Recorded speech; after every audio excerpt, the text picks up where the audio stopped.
Alright mga kapatid, eto na po, makikinood po tayo ng balita at ating bibigyan ng reaksyon at opinyon. Ito'y galing sa Pinas News Insider at bibigyan natin ng opinyon. Ito po, anti-Claire, nakalagay kasi sa pinaka-thumbnail, anti-Claire, hinatulan. Oy, Legarda kumilos sa korte, naglabas ng ultimatum.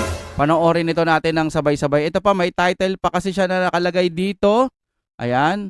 Karma is real. Korte, guilty, hatol, anti-Claire, makukulong dito. Yan. Question mark, patanong. Legarda, Lebiste, korte, kumilos na. Nako. Ang laki pa naman ata. Parang humihingi ng danyos si Lebiste. 110 million. Saan mo pupulutin yon?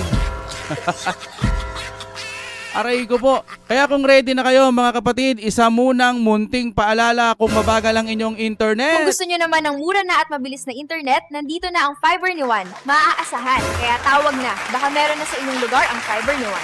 Okay, salamat po lagi Sir Bren sa ating sir. Idol ko rin yan sa inyong pag-unawa bilang isang kaibigan. Hindi pa kasi ako nakakabayad ng utang. Ang hina ng YouTube ko. No, marami kami. Ewan ko kung anong nangyayari pero sana po para po manumbalik ang aming channel, kung okay lang ho sana palike ho ng ating video. Kung napapansin nyo, background natin iba na, lumipat tayo ng bahay. Dito tayo sa medyo mura-mura. Okay, eto na, i-play na po natin ito. Ito po ang magiging topic natin for today. Nako, standby kayo. Sana po mapanood nyo itong vlog kong ito simula't simula hanggang sa matapos dahil nako, Shout out ko ako, Choli. ang ganda po ng mga balita ngayon. So pag-uusapan natin isa-isa. Claire ang reyna ng fake news sa pambira. Di umano. Ikaw na ngayon ang fake news peddler, Claire Castro. Out Allegedly. Allegedly. Safe. Mahirap yan. Baka, baka gumante. Maghanap kasi wala siyang pambayad. 110 million. Nako. May pambayad dyan. Ang laki-laki ng sweldo siguro niya. Pero ang laki ho talaga nun. Kahit mayaman ka, parang ang hirap bumitaw ng 110 million, no? Tuloy tayo, ha? Lebiste, magdo-donate ng 110 million. Ayun. Alam nyo ho kasi may nag-comment. Sige, sabihin na natin matatalo daw si Auntie Claire. Paano naman daw po kung ano ang ibabayad ni Manang Claire? Sabi ng ganon. Di pera na naman daw ng bayan. Hindi, siguro sweldo ni Manang Claire. Kung iniisip siguro nang nag-comment na yon, baka dahil galing sa kurakot yung ibibigay ni Manang Claire. Parang ganun siguro ang iniisip niya. Pero si Lebiste magdo-donate ng 100 million. So parang babawiin din niya. Kumbaga idodonate niya, hindi niya kakamkamin. Maganda to mga kapatid, panoorin natin. Okay, hindi ko na po pagtatagalin. Pero paalala lang po, huwag niyo pong kalimutan na i-like po itong video na ito, itong vlog na ito. Siyempre, dito natin sisimulan kay Lebiste. Nako, delikado ka, Auntie Claire. Pasok. Pinag-aaralan ko po ang aking mga hakbang at nakita ko, actually, mabuti pa na magsalita siya kasi wala nang naniniwala sa kanya. Sino? Wala nang naniniwala kay Auntie Claire. Talaga naman. Mamaya pag-usapan natin lahat-lahat siya. Na magsalita siya kasi wala nang naniniwala sa kanya. Aroy! Maaari natin sabihin na ipso facto revoked na ang prangkisa ng kumpanyang ito. Actually, nung una kong binunyag ito, baka nagulat si Yusek Claire kasi hindi niya napag-aralan ang batas na ito. Pero ito naman po ay nasa Google. At Pero ito naman po ay nasa Google. Parang sinasabi niya si Manang Claire, no? Mag-Google ka na lang. Hindi, attorney yun eh. Ayon sa pagkakaintindi ko, attorney yun. Kaya dapat po bilang attorney, hindi lang Google ang iyong basihan. Dapat isama mo na yung ChatGPT. Hindi. Pwede. Alam nyo ho, yung ChatGPT, Google, AI o kung ano pa man yan, kukuha ka lang ng idea. Pero wag mo mismong gagamitin yon. Pwede.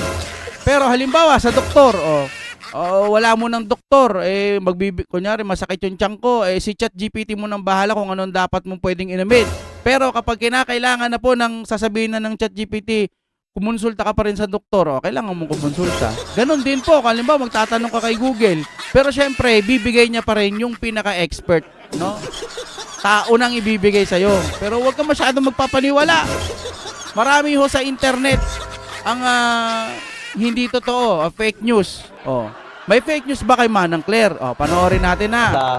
Kung ginawa lang po nila ang kanilang homework at hindi lang po pang social media content ang kanilang mga vlog, hindi na nila sanang sinabi ito at hindi na sila sana napahiya. Yan. Teka muna kasi alam nyo, ako payo ko lang kay Claire Castro. Total pogi naman si si Dan Fernandez. Kontakin mo. May contact dyan ng presidente. Nag-google. Kontakin mo kahit talo yon, kontakin mo kasi yan si Mr. Google, si Dan Fernandez. Turuan ka paano mag-Google.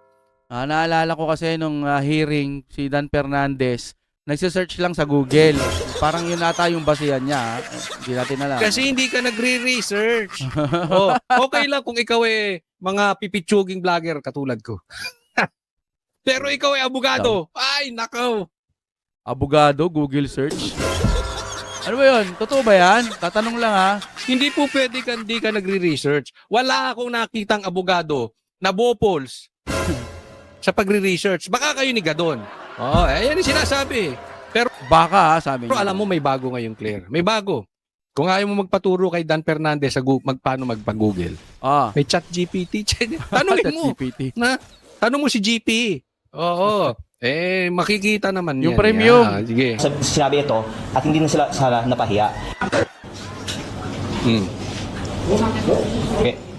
Magandang tanghali po sa inyong lahat. Unang-una, nais ko pong pasalamatan ang Bayan ng Balayan sa pag-host sa atin ngayong araw na ito. At Tuloy-tuloy natin mga kapatid ha. tayo po ay kakagaling lamang sa Regional Trial Court ng Balayan para magsampa ng kaso laban kay Yusek Claire Castro. Palakpakan naman niya. Palakpakan. Ayos yan kasi alam mo, tapat-tapat lang yan eh. Ito si Claire, walang pumapatol sa bagay. Alam mo, ngayon lang ako nakakita. May nakita na ba kayo na ganyan na spokesperson ng presidente? Wala. Diba? Walang pumapatol. Ayan, napatulang ka. Tapos ka ngayon. Dahil sa kanyang pagpapaka... Bongbong, ikaw ba pinapatulan mo si Claire? Oh. Hindi. Nagtatanong lang ako. Hindi kasi baka nag-aaway din sila.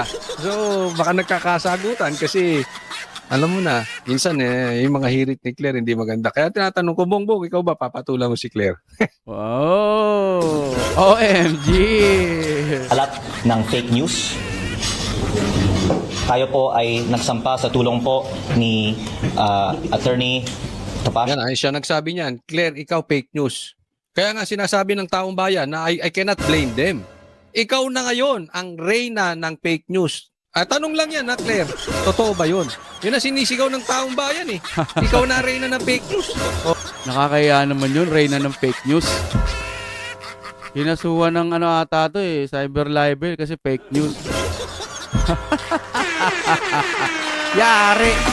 Mga kapatid, abangan ho natin ang mga susunod na kabanata. Tignan ho natin kung ano pang pwedeng mangyari. Sabi rito na mag-like kayo sa ating video. Mag-like po kayo mga kapatid. Maraming salamat po sa inyong panonood. Sana po huwag kayong magsawa kahit konti na lang tayo. Magparami ulit tayo. Ano nangyari sa aking channel? Naguguluhan ako kay YouTube dito Araw-araw naman tayo nag-upload. Ano pong masama dyan YouTube? Bakit po mahihirap lang kami? Wala kaming backer. Okay mga kapatid, salamat po sa inyong panonood. Tulungan niyo po kami mga kaibigan. Kasi nga po, hindi namin alam kung anong nangyayari. Na atake ba to or what, etc. Di ho namin alam. Mahirap din mamintang. Pero sa inyong mga like, bawat nanonood po kayo, napakalaking bagay ho sa amin yun, para manumbalik. Dati ho, mga views namin umabot ng 100,000, 80,000, 70,000. Mababa na yung 5,000, okay na yun. Pero ngayon, puro kalachuchi na yung views namin Hindi namin alam. May group chat kami. Ano nangyayari? Ba't ganun, no? Humina na ba ang Duterte? Hindi Sa mga survey, ang lakas, di ba? Kaya ewan namin kung anong nangyayari kay YouTube. Sa YouTube yan. Okay, hanggang dito na lamang. Salamat po!